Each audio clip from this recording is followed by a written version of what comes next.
So, but we don't do that. We actually send the money overseas to the World Health Organization, to the United Nations, to Ukraine, to Israel, to even Russia. I mean, all you have to look is what the State Department sends the money out to. It's so crazy what we do.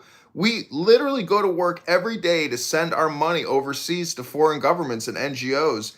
I mean, taxpayers should literally be revolting right now at every IRS and Federal Reserve and congressional office there is.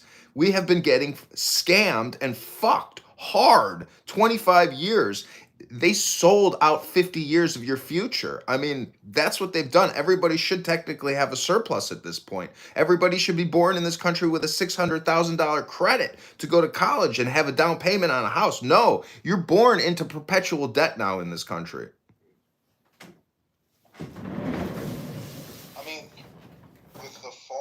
with U.S. aid and all those other things, I don't know. This is just a conversation topic, but is there any argument to be made about the footprint, the foreign policy footprint that we have, and essentially what we're doing now is shrinking our footprint, right? And that obviously means that other world powers are going to step in, be it China or Russia or whatever, right?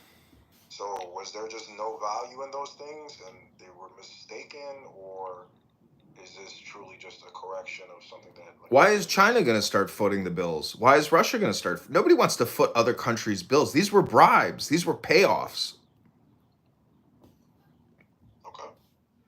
I mean, I know that China's investing in heavily in Africa, for example. I know that there's other third world countries that are going to be, if the United States is not providing aid to these countries, just basically take it that China or Russia is going to step in, whatever form that is. Now, it could be a good thing, and we could say, hey, that's not our taxpayers' problem.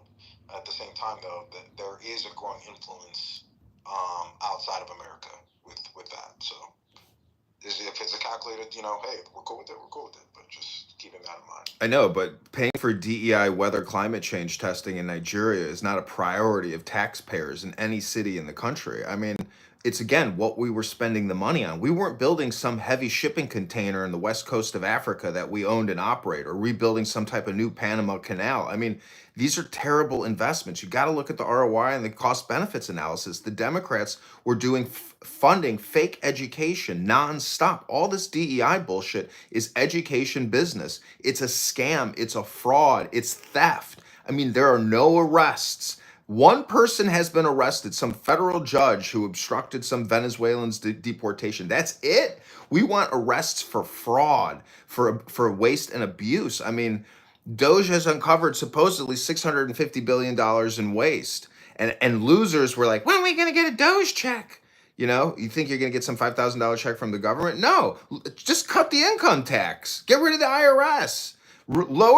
Open America up for business on a way that has never been seen before. Build a super city here. Build a new city in Colorado, a new city in California, a new city in Illinois, a new city in Georgia. I mean, open the country up in the way that Dubai, Saudi Arabia, Abu Dhabi does business. They are open for business. This country is run by clown people, and you know it, I know it.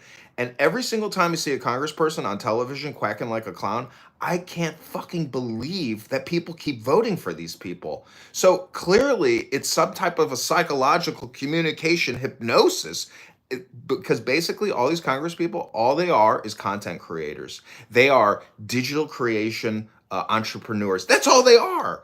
That's all they do. They're in the communications business. And we have to get wise to the fact that they're essentially nothing but lobbyists doing everything that Pfizer, Moderna, J&J, Google, Comcast, AT&T, Verizon tells them to do. They have millions of dollars in the bank. The leadership from the parties pass the money down to them, and whoever votes yes gets the money based on seniority and other special factors.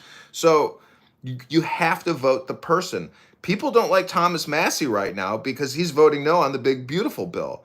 But you have to vote for people like Thomas Massey. The money has to be, if we're going to create fake money, we have to spend it efficiently. And I think everybody has to agree with that.